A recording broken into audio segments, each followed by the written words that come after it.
Al telefono, anzi a video WhatsApp, con il sindaco di Portotolle Pizzoli Roberto, che naturalmente ringraziamo per la disponibilità che ci concede sempre.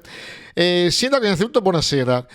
Vorremmo chiedere a lei com'è la situazione Covid in questo momento, visto le notizie che abbiamo da Taglio di Po, per esempio, con 40 positivi, 2 persone in ospedale, 3 classi delle scuole chiuse. A Portotolle come va?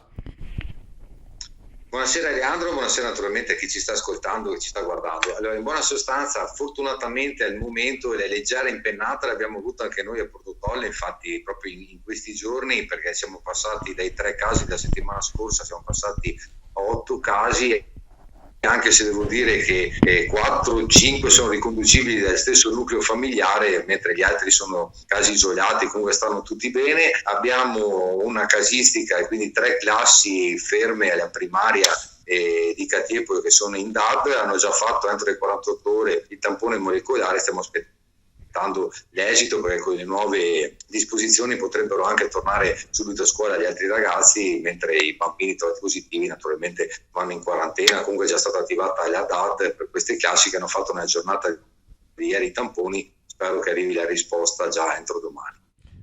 Nessuno in ospedale, e seconda battuta, tra questi sono persone che non sono vaccinate, oppure com'è la situazione?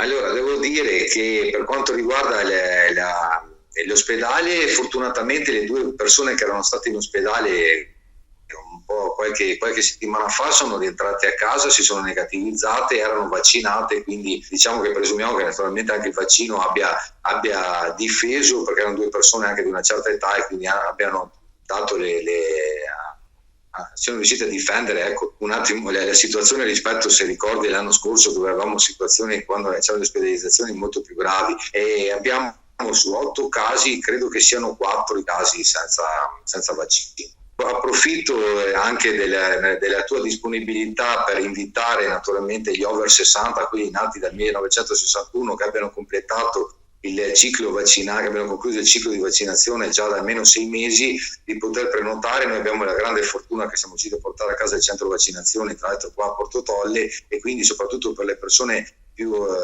alte di età di usufruire di questa disponibilità. E chiedo un'ultima cosa, sindaco: per prenotare eventualmente il vaccino cosa bisogna fare?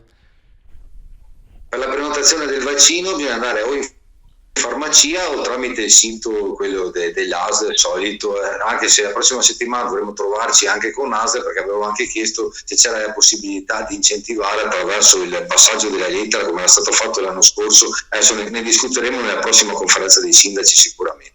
La ringrazio, come sempre disponibilissimo, il sindaco di Portotolle Pizzoli Roberto. Buonasera sindaco. È sempre un piacere, buonasera Leandro, buonasera a tutti.